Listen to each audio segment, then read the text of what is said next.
am super stoked today for my guest here on hashtag no limits. Hashtag no limits is about people who society has placed limits upon, but who have bust through those limits. As a special education teacher and as an education consultant and master IEP coach now, I see these limits that people have all the time. And I've also had the great privilege of seeing all sorts of people bust through those limits. And since I have started doing hashtag no limits, my horizons have been expanded even more. And I hope that the same thing has happened for you. If you are joining us live, please hashtag live in the comments. If you are watching on the replay, hashtag replay. If you are watching from my Facebook group, No Limits, Changing the World's Perspectives of Special Needs through IEPs, please make sure to give StreamYard permission to post your picture and your profile name. They do that out of respect for your privacy since the group is a private group. Otherwise, if you comment, I may not know who you are, or we may not know who you are. I have to admit that the group that we are going to talk about today is a group that I had placed a limit on. And when I talk about limits, anyone who's joined me before knows that I'm not talking about actual physical limitations that people have, but it's the idea that someone can't do a certain thing based on their abilities. And so today I'm super, super excited because I have so many questions for myself to have Jeff Vann. He is the president of the St. Louis Blues Blind Hockey Club. So blind hockey, I got to admit, I never thought that that would be something I would ever talk about. So Jeff, thank you for joining us. Thank you everyone for joining us and joining us early. How are you today? I'm doing great. Thanks for having me. How are you doing? I'm doing well. So Jeff, tell us a little bit about how you started into this blind hockey club.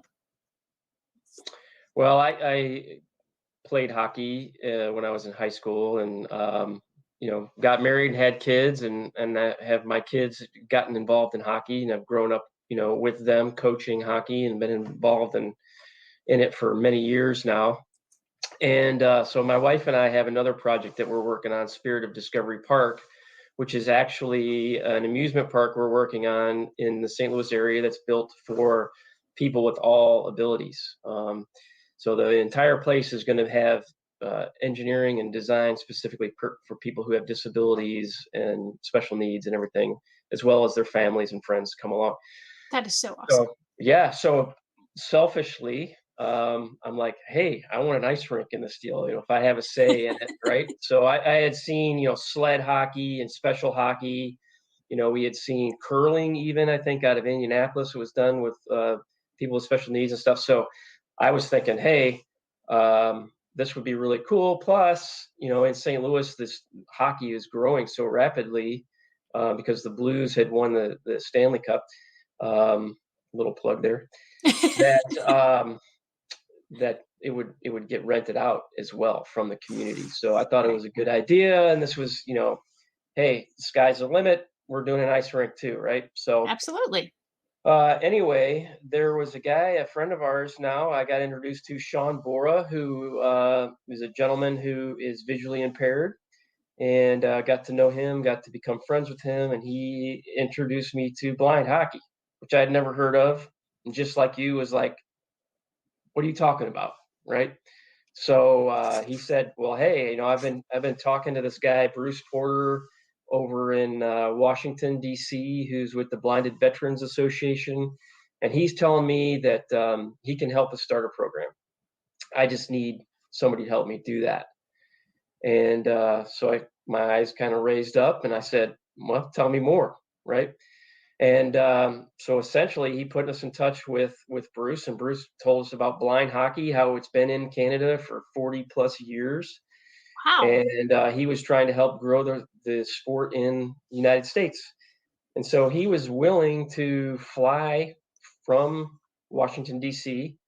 at his expense and get us set up for a Try It for Free event. So, and by the way, when I'm name dropping all these people, it's because I want to say thank you to all the volunteers who have helped us throughout this journey, because there's been a tremendous amount of people, and it's just too hard to go through a list.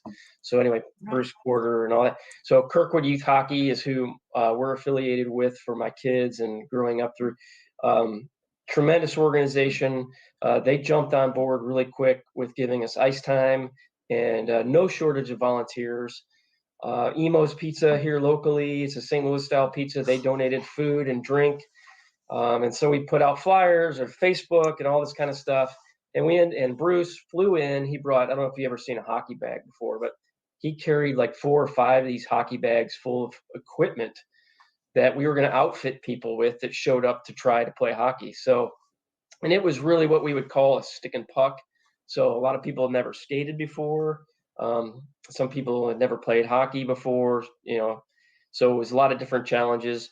But we ended up just getting people in equipment, put ice skates on them, gave some of them a puck and stick, and others we were just working on skating. Some we put in chairs and push around, but just gave them the experience of being out on the ice, feeling the wind in their face, and getting the enjoyment of what hockey was.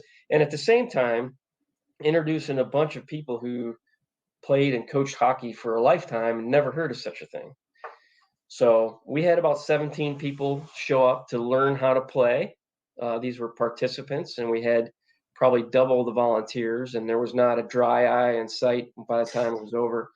It was a pretty amazing thing. And, when we walked out of the door, Bruce was like, looks like you got enough interest. I'm going to leave all this stuff with you and see ya. Wow. So that's where it started. Sean and I, got together and with the various volunteers and things, and we arranged another learn to play that we were going to do the day after Thanksgiving that year. And coincidentally, through luck, Steve Chapman he happens to be one of the VPs for the St. Louis Blues. His son and my son play hockey together, and so I've known Steve for a few years. And so I said, hey, what about this? Can we sit down and have lunch? And so we met. Sean and I met Steve for lunch, and he said, well, I'm not going to make any promises, but it sounds like something really, really neat that we would want to be involved in.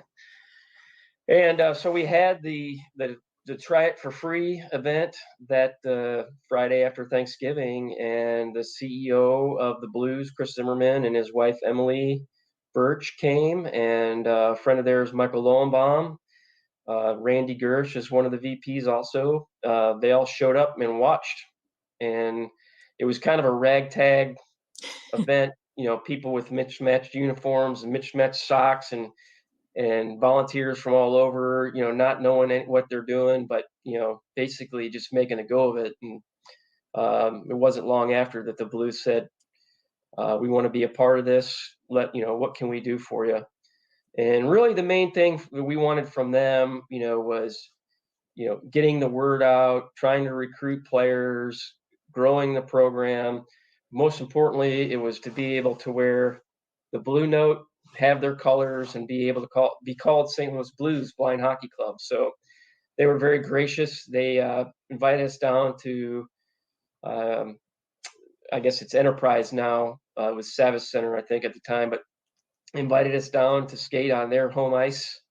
Wow. And Barrett Jackman, one of the Blues defensemen, was there, and Chris Zimmerman and Tom Stillman, one of the owners or the owner. They all came down and skated with us, along with all the volunteers, and that's when they announced to the group that you're going to be able to be called the St. Louis Blues Blind Hockey Club. So, from there, the Spirited Discovery Park actually was the corporation, so to speak, the nonprofit that this was all under at the time. And so, we decided as a board, like, hey, this thing's going to kind of take off on its own. We need to make its own entity. So we formed an LLC. We got a board put together. We elected bylaws and filed for 501c3 status. And so now we're our own nonprofit, St. Louis St. Louis Blind Hockey Association, doing business as St. Louis Blues Blind Hockey Club. So that's kind of where it started, and we've been rolling ever since. That is so amazing. And I'm still picturing the gentleman coming from Washington, D.C. with these four ginormous, because hockey bags are not They're small. huge, Yeah, I huge. mean they're and to have four of them, um, I Yeah. mean it either was a really large guy or he was really dwarfed by all of these bags. Yeah, he definitely had to get one of those little carts, I'm sure, as he was going Yeah, through the airport. Probably getting a few funny looks. yeah. So, And how wonderful that the St. Louis Blues organization saw the value and wanted to be a part of that. That that speaks volumes. I don't know if anybody can really see it, but I'm wearing a Blues, and this is an old one. This is, gosh, this is my husband's, probably from the early 1990s, and so that's awesome that they would just do that. I know there's a lot of big names that do a lot of great things, and but I don't know how many whole organizations get yeah. behind something. Yeah, they've been fantastic because it really is an honor to be able to represent them, and be able to wear the blue note. I mean, it's really cool to be able to put the jersey on. And we'll talk about the jerseys in a little bit, but it's really special. And the Blues, and I mean, not only for us, but there used to be a team called the St. Louis Locomotives. It's a special hockey group. Now they're now the St. Louis Blues special hockey team, and they've got a warrior hockey and a sled hockey team as well that Wow. the Blues are also helping out. So they've been very giving to the community. One of the things with the ownership and the management that they've had as of late, I mean, it's been unbelievable what they do for the community, and their involvement with youth hockey and everything that they've been like a leader, I would guess, among all NHL teams as to how you're supposed to treat the community. So Yeah, we've been very that's fortunate, no doubt. that's fabulous. So, all right, I'm gonna have to be honest here. I can't skate. Uh, I've tried, and we've gone to Steinberg Rink a few times, and I'm that one that is just right along the wall, Yeah, all the way around the rink. And so, part of mine is the balancing, just feeling like I am sturdy on the skates. So, how how do you teach your players? I mean, because you said when you mentioned the first time, some people had never played hockey, some people had never been on skates. So, is there a different kind of method, or is it just, hey, trust me, here we go? it's a little bit of both, honestly. I mean, imagine that feeling you had, and now close your eyes Right, and not know where you are, or not have a reference, and like right, you know. So number one, we pad them up.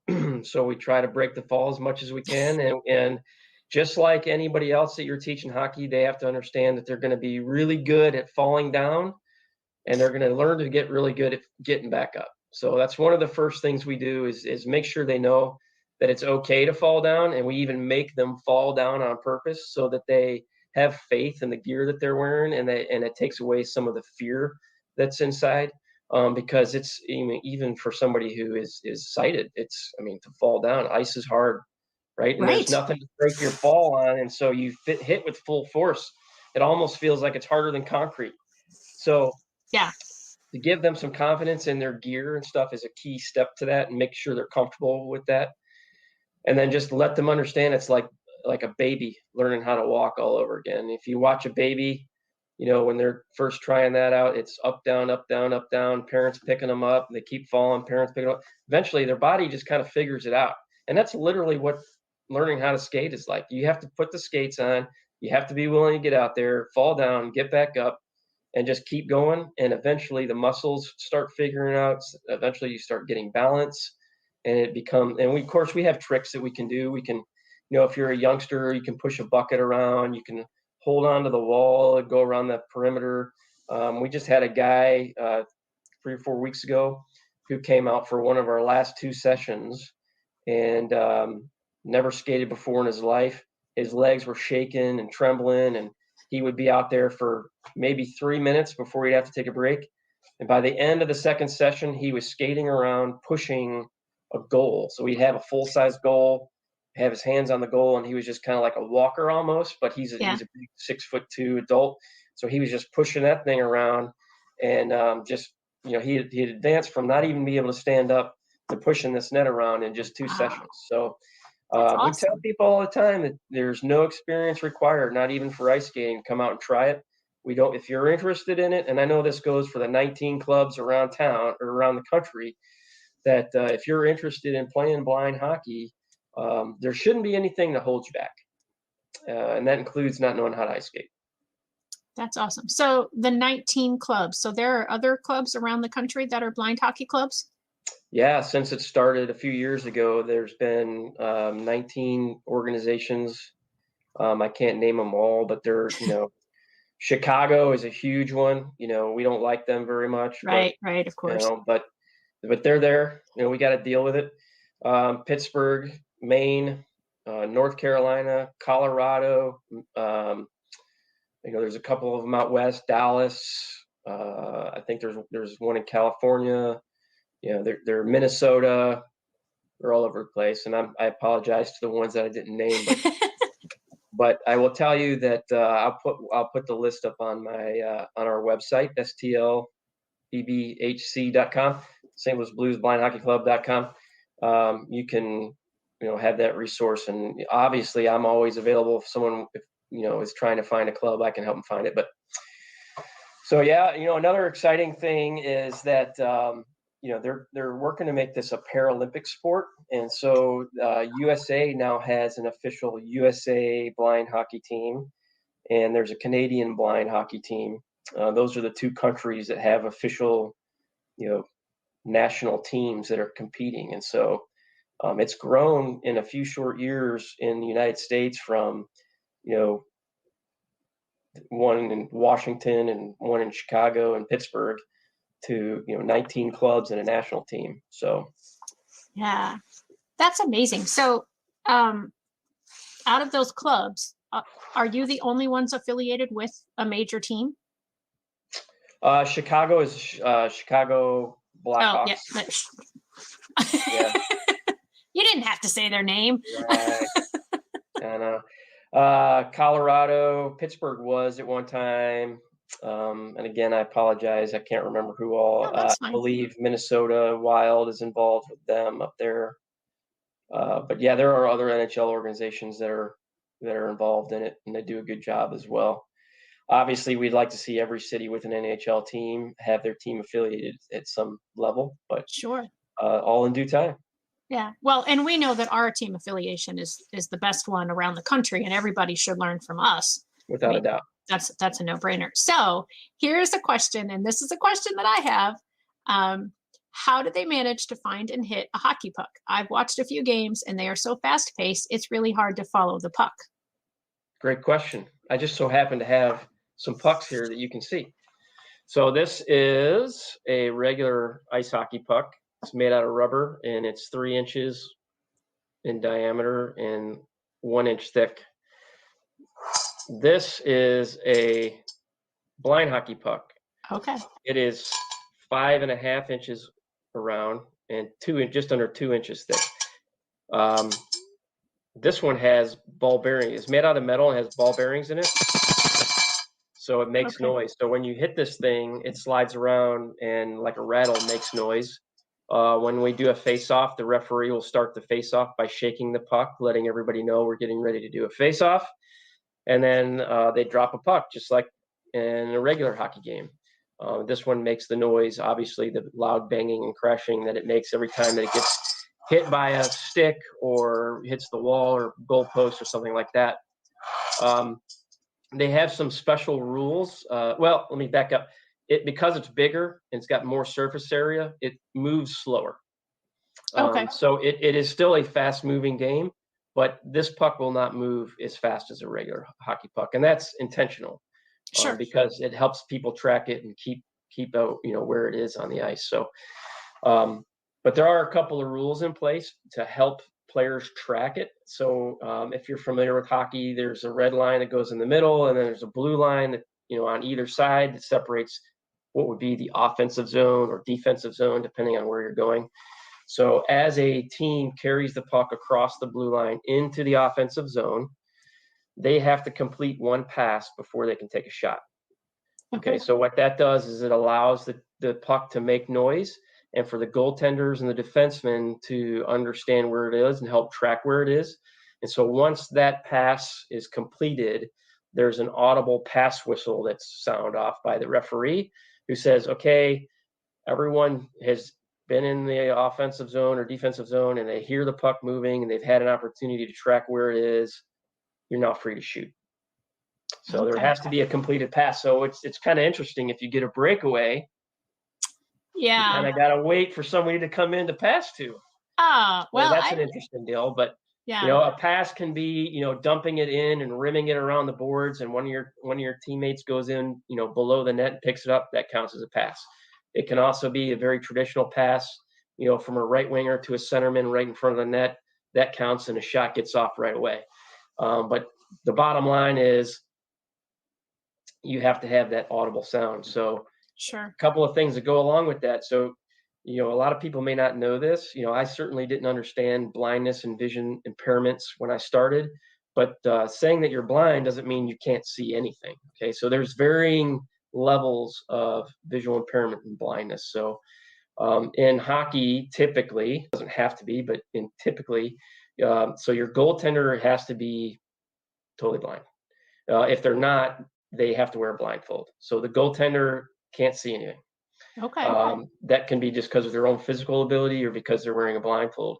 And because of that, we can show a picture that shows one of our goaltenders is inside the blind hockey regulation net, and it is a foot shorter, and the players are going to be wearing pads the same. There he is right there. So that's Mike Clardy.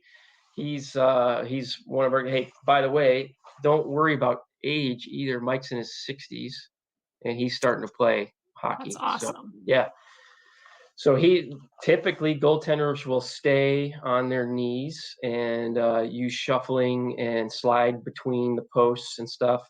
And this is an effort the goal is shorter to keep the puck down on the ice, because it's metal, to help, for safety and for people to be able to hear it and track it move around. So he is totally blind. And we have the pass rule so that he can hear it moving from side to side, and he can move within the goal crease to cut off angles and to protect the net. So, and then in front of him would be two defensemen typically, and they could be totally blind or, not, whatever they want to be. But the forwards are going to usually be, there's Sean Bora. He's the guy that started the whole thing. He's a defenseman. Actually, Sean he's gone to goaltending.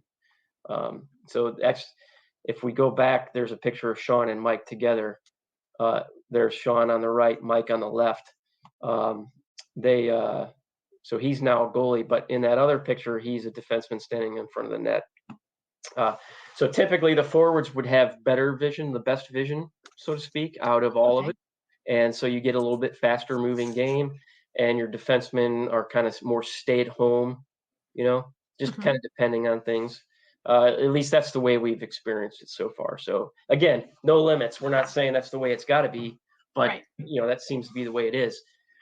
And then each player is given a vision classification. When you're on the international level, they're like official, ophthalmologists that will, do vision checks and give you a classification, and you're assigned a certain point value to that. And each club is only allowed so many points on the ice. Okay. So I have, I can't load up, 5 players with, the best vision possible and go out and run the goal up and stuff. So you can only, and so they have different color helmets based on what their vision classification is. So a referee should be able to say, well, you get this many points out here because I can see what helmets they're wearing. We don't go through all that at our level because we're more of just recreational sport. That's international play that you would see with Team USA or Team Canada that I'm talking about. But for these guys, we just we let them play where they want to play, essentially. So that's awesome. So do you want me to share some of the other pictures now, or is there other? Sure. Yeah, we can do that. Okay, let me go back to the start. So hey, there's our logo, awesome logo. This is actually an NHL official trademark logo. The St. Louis Blues designed this and gave it to us. That's official Wonderful. colors, official logo, and everything. So that's pretty neat. Yeah, that's Um, awesome. you're not allowed to just use that anywhere, so it's pretty cool. Yeah. Uh, in this picture, this is Liam McCoy. He's one of our forwards, and if you'll look on top above his name, there's a really cool nameplate. There might be a closer version uh, of that. I think there's a picture of a jersey with just laying on the table. Do we have that? Um, Next one. that's the front. That's Eric in it. Yeah, Okay, I so don't if you think there want to was. bet, so on the top you can see actually they've got a nameplate that's in Braille. Uh-huh. That was Jamie's idea. She was like, we need to have a jersey they can read. They need to be able to read their name on the back of their jersey. Right. And so that's one of our separating um, things that the St. Louis Blues Blind Hockey Club does. We're the only club currently with a Braille nameplate, and that is actual raised Braille, official font size, and everything that you can put your hands on and read if you can read Wow. Braille. Well, right, right. It's Your actually wife, and I'm not saying this just because she's joined us, but your wife is a pretty amazing woman. She is always thinking about those extra things, and they shouldn't be extra, but like that, like putting the nameplate on with their braille so they can find their own jersey. yeah, It seems like a duh, but it does take somebody to think about that. yeah, Um, and you got to find someone with special machinery to do it too. So it's not like something you can just walk down the street to an embroidery place and say, hey, can you do this? Because they'll probably look at you with crossed eyes and say, I have no idea what you're talking about. We can't do that. It doesn't exist. right. So So there's a uh, couple things before we move away from this that I want to ask you about or comment about. So I see in this picture that the guy in the front has on a blue or darker color, and then the gentleman in the back. Well, I say gentleman. Is this men and women? yep, men and women. Okay. Yep, that, Um, that is a gentleman, but yes, okay. men and women both. The gentleman in the back has on Yep, white. So their vision abilities are different. Is that correct? yep. Oh, you're talking about the helmet. So that's just Yeah. coincidental. We haven't Oh, the helmet in our case is coincidental, but you do ask a good question. So the home and away jerseys for blind hockey are like dark blue or black and yellow. okay. There's no white jerseys.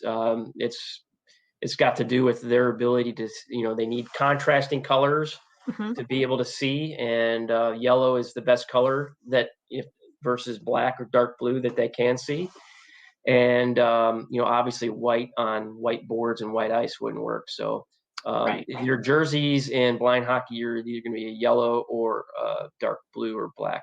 And we obviously went with blue because of our team and everything. But Sure. uh, so yeah, but for his case, that's just what he's Okay. got. But yeah, if this was at the national or international level, then that would be the That difference, would right? definitely mean some. Okay.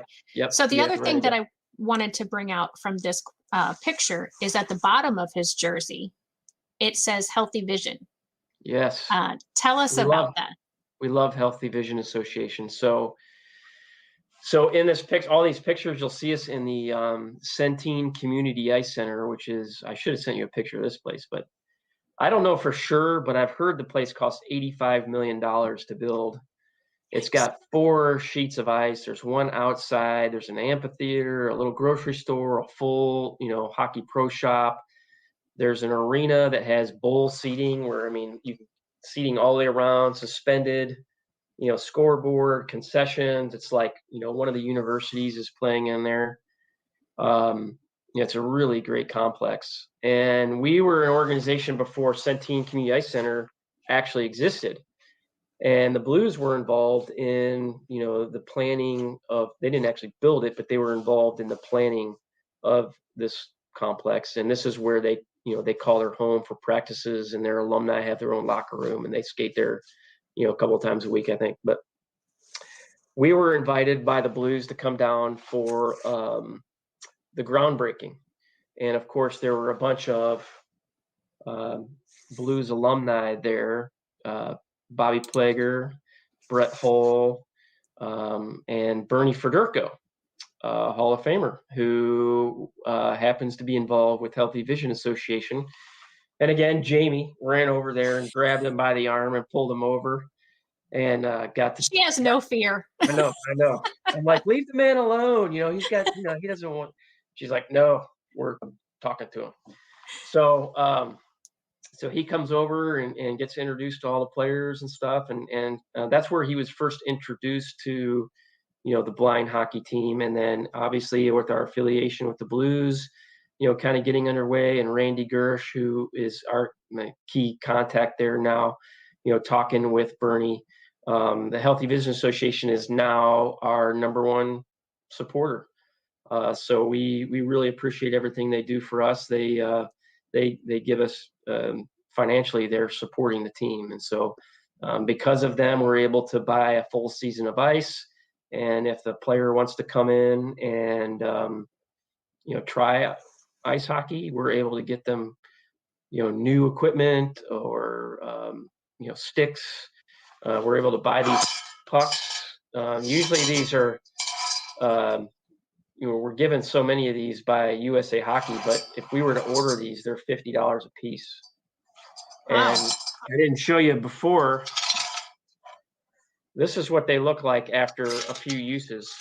Oh. They're pretty beat up, and you can tell the sound doesn't sound quite the same. But I mean, so when we do practice, we try to get the most out of these we can, and then eventually, Sure. the ball bearings come out and stuff. So there's all kinds of expenses and stuff that come along with having a program like this. And if it weren't for Healthy Vision Association, our lives would be much more difficult. So I mean, we do our own fundraisers and stuff like that. Don't get me wrong, but I mean, if it weren't for them, it would not be as easy. There would be a lot more work to do, let me tell you. So thanks to Healthy Vision Association, Scott Sage, Bernie Federko, for everything they do for us. Yeah, and I don't want to forget this question. Are the games ever televised, or is it just because they're local that you have to be in person? That's an interesting question. So I know if you go on YouTube, you can just search blind hockey, Canadian blind hockey or whatever, and you can see some actual games. And these guys can play. Let me tell you, it will look just like regular hockey. So, wow. Along that line, USA Hockey did just announce yesterday, as a matter of fact, that the first Blind Hockey Classic will be held in St. Louis, October 21st through 24th. Wow! So, congratulations. Yeah, thank you. That's we were hoping to get it last year, but because of COVID, it didn't happen. So, but anyway, they gave it to us this year. So October we'll have all teams from around, all individuals or teams from around the country and in Canada or anywhere in the world are actually welcome to come to St. Louis and play. So they can register as a team, they can register as an individual and be put on a team. But we'll be playing basically a tournament so you'll be put on a team based on your skills. Okay. So there's a red, white, and a blue bracket that you'd be put in. We'll have a little tournament. Do that, kind of have a lot of fun over the weekend. And the plan is that we will have a 3-game series between USA and Canada national teams while we're here. And they'll be playing on that big rink with the bowl and the everything cool. Yeah. And I'm trying to reach out to an local organization called Mind's Eye here that does live broadcasts and reads magazines and newspapers and things like that for people who are visually impaired. I want them to come out and do a play-by-play for us that'll be broadcasted. And I think the plan is to have those games on a YouTube live broadcast as well. Awesome. That's the long answer to the short question. But by the way, if Mind's Eye is listening, I'm asking. Yeah, I feel like I have a contact at Mind's Eye, so we'll talk later about that. Perfect. So I would assume that if this can happen in person and it's at this big arena, that there will be tickets and people can come and watch in person. And I mean, that would be the hope. Yeah, I don't think there'll be a ticket. I think you can come and watch. We would love anybody who wants to watch to come in and watch. We'll be playing games. We'll have the schedule up on our website eventually.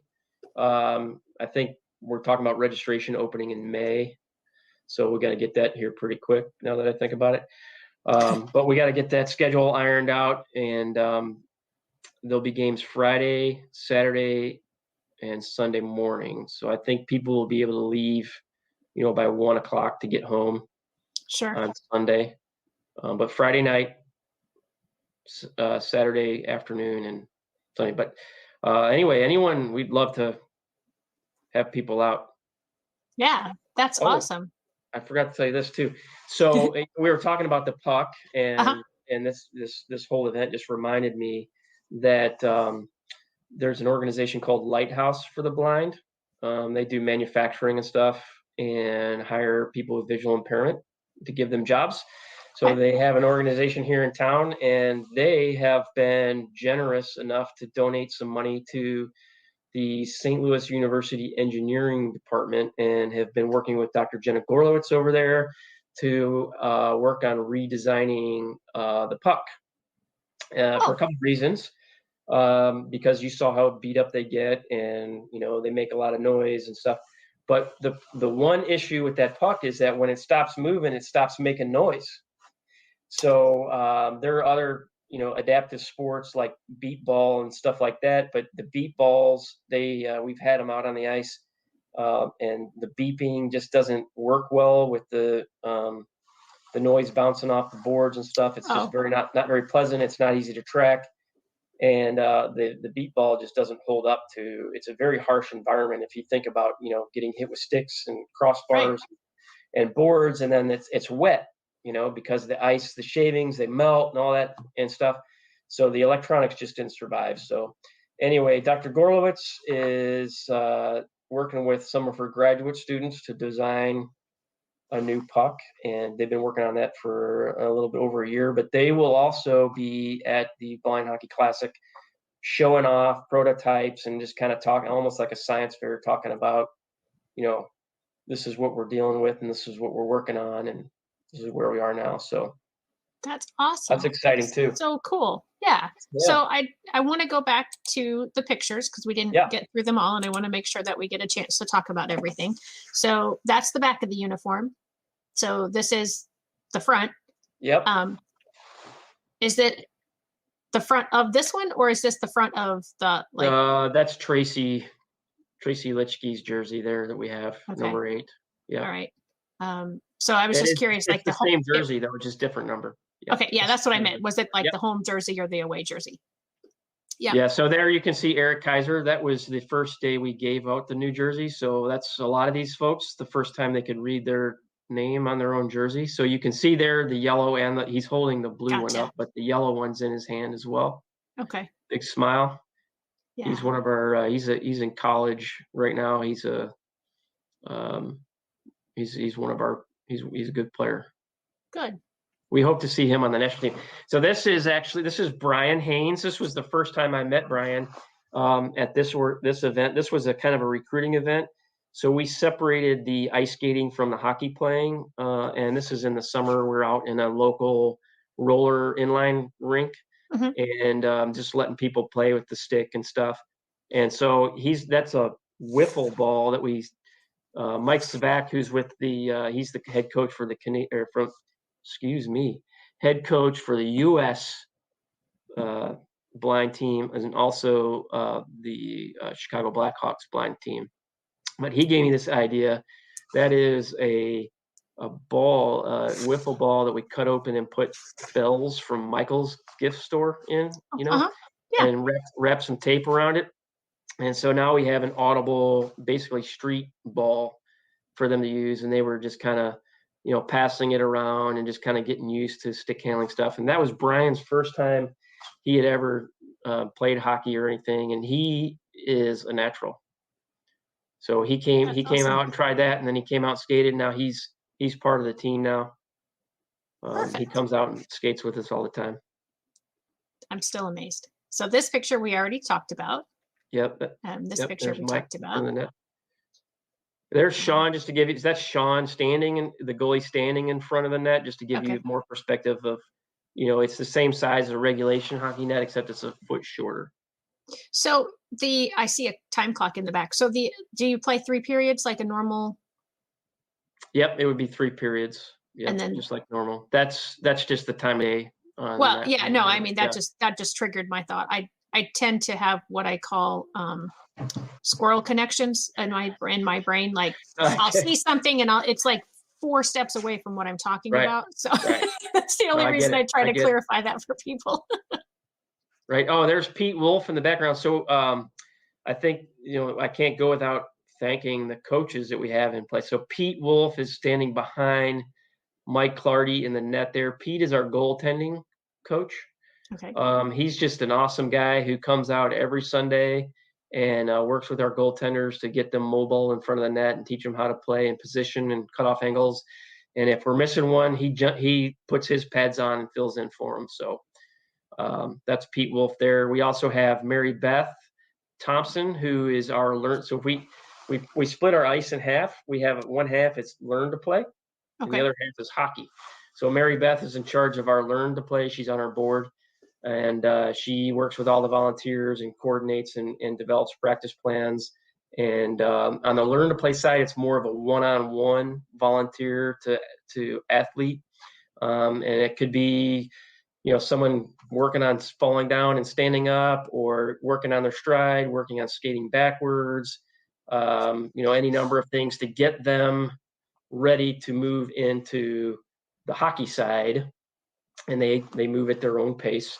And that's where Chuck Monroe is the director of coaching, and he is in charge of everything that happens on the ice in regard to hockey drills, teams, positions, anything.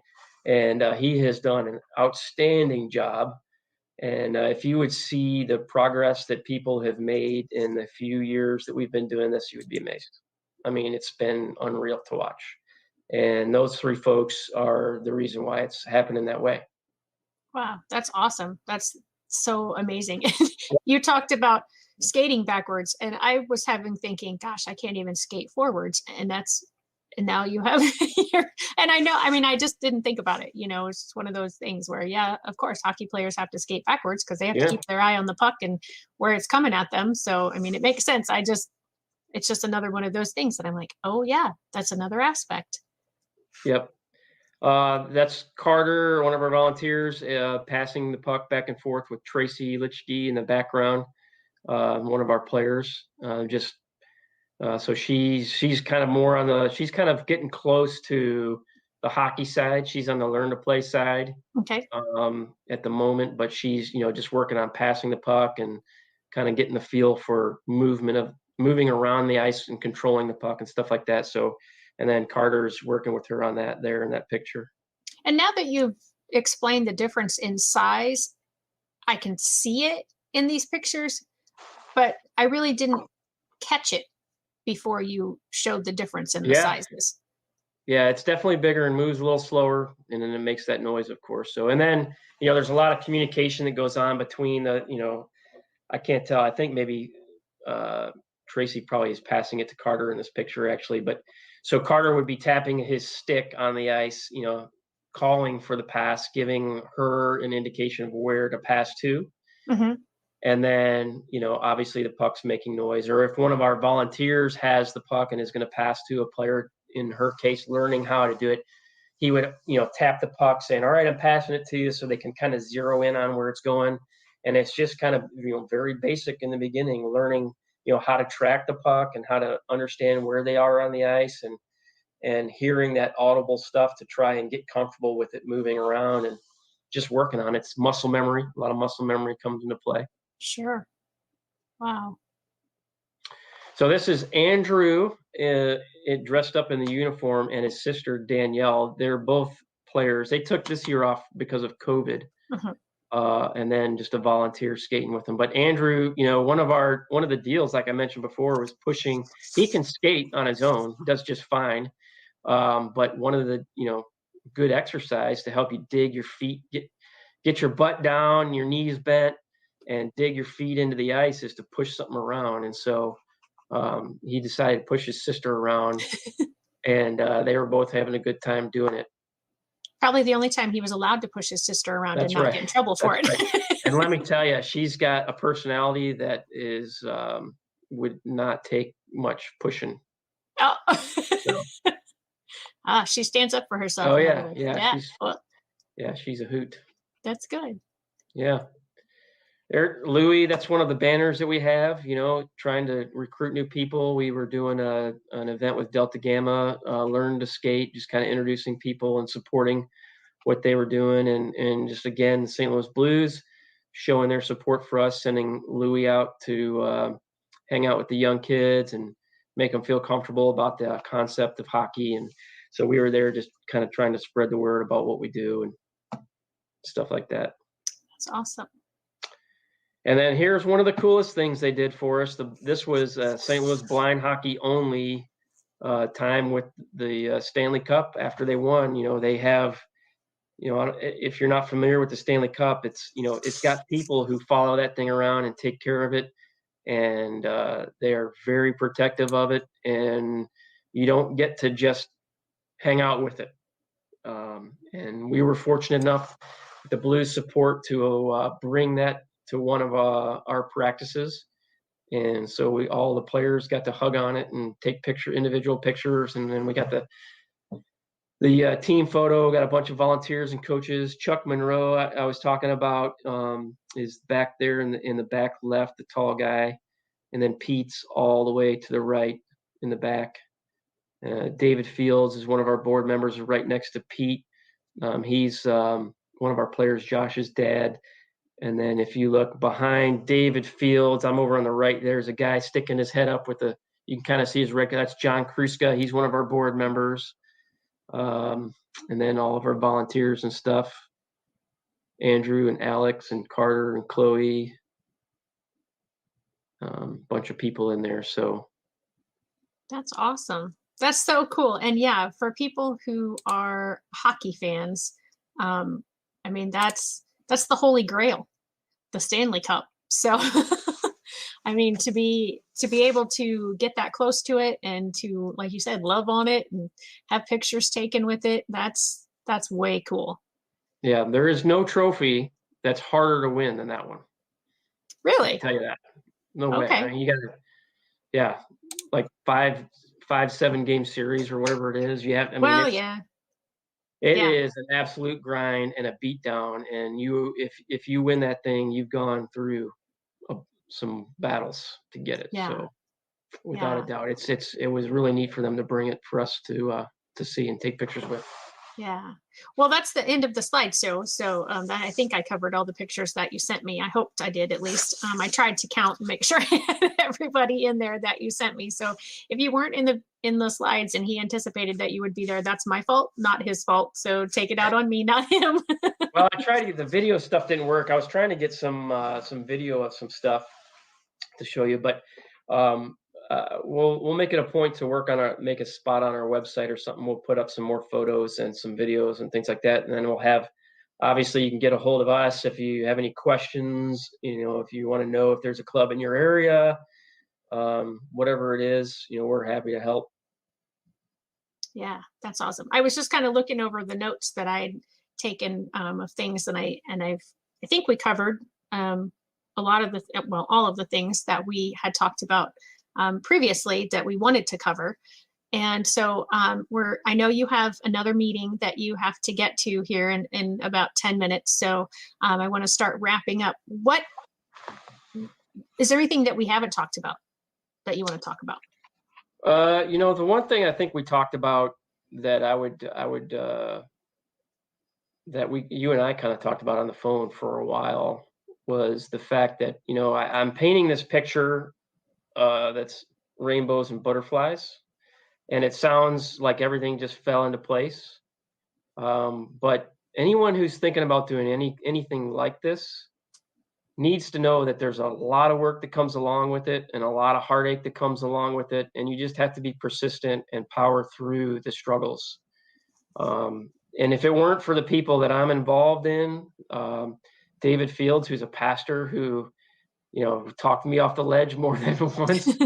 I mean, there were times during this when I was just like, I don't even know why I'm doing this. Like, why do I give my time and get this stuff in return? And there are people out there that want to drag you down, and they doubt you, and there's just all kinds of stuff. And you just have to believe in yourself if you want to do something. And I'm not saying it because I did it. It's a community. It takes a community. You got to organize a group of people to get behind the same mission, and you got to believe in what you're doing, and you got to know that there's going to be some really difficult stuff that's going to come along the way that really doesn't make any sense as to why it's happening. But just stick with it. I mean, that's one thing that you and I were talking about that we really haven't mentioned yet. But yeah, because how long ago did this idea for this come to you? So I think we're 4 years old now. So, I mean, as an organization, so 5 years or so. Yeah. And it is, I mean, I do recall talking about that. And it does seem like a lot of things, have been divinely put in place for you, putting you in the right places at the right time, and knowing the right connections to get you into the, different organizations and the different opportunities that you've had. And, but, there's a lot of stuff, it's just like anything, when you think about your famous people, whether they're famous in the arts or they're famous in sports, there's a whole lot of things that they've done that have gotten them to that point. And there's a lot of downs, and we only recognize the ups and the major accomplishments. But there is so much more that goes behind the scenes. And I think that also speaks to the lives of the people that I'm saying to stop placing limits on. Yeah. There's a lot of negative focus, but we want to focus on the positives. We want to focus on the abilities and the celebrating the successes, whether you feel that success is a huge success or a small success. A success is a success. For sure. And, we want to be positive and promote that kind of stuff. Progress over perfection is what my mentor says. Absolutely. It's way easier to focus on the negative than it is the positive. It is. And I think, for me, to, like you're saying, is essentially find small successes in everything that you do along the way. Even if you don't get what you want today, look for some sort of success that you had in that last meeting that you had, or in that last event you did. What was successful? Right. What can we build on and go forward from there? Otherwise, you're sunk.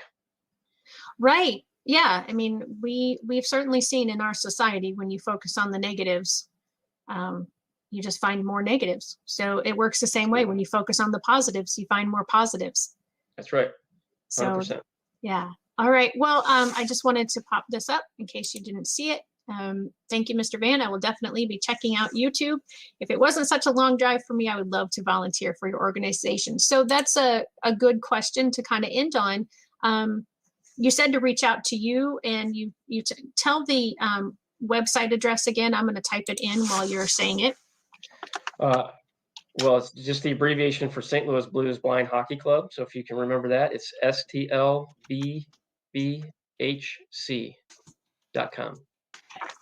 So and again, we are, the season's over, so we're doing a little renovation of the website now. So there's things are popping up and coming down, and things will be changing and stuff. But yeah, check us out, and then you obviously reach out to me if you're, I don't know. I think the person's name was LA. If they want to know, it's if actually my mom. To them. Oh, it is. Yeah. Where does your mom live? I can tell you. Is there an organization? She lives near St. Louis. Oh, okay. Yep. Well, I don't know if we can get any closer. Yeah.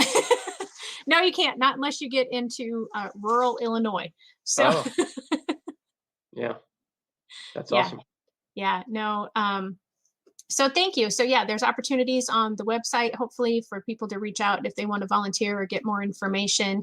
And yeah, if you have any questions, if you're watching this on the replay, put your questions in the chat. I come back and check these things. Jeff will come back and I will pass this on to him so that he has the opportunity to watch for questions and comments as well. Again, if you are on YouTube, go ahead and subscribe to this channel, share this as much as possible. This is one of those areas that, I think a lot of people have a bias about. Like I said, I consider myself somebody who doesn't place limits, and yet I've certainly found out that I had put this limit on a group of people. So thank you for sharing everything, and thank you for doing all that you're doing and rescheduling and being able to come on. And thank you, Jamie. Your wife was on here tagging people and telling organizations to jump on. And so you guys are doing amazing with Spirit of Discovery Park and with the St. Louis Blind Hockey Club. St. Louis Blues Blind Hockey Club. Sorry, I forgot the Blues in there. That's all right. But yeah, just thank you. I can't thank you enough. And good luck in all that you do. And hopefully we'll get to meet you guys in person soon. The world is seeming like it's opening up, and definitely be checking out the Classic in October. Thanks, everybody. Thanks for having us out on this awesome podcast. So we really appreciate it, and hope best of luck to you as well. Thank you. Thank you so much. See you all next week, guys. Bye-bye.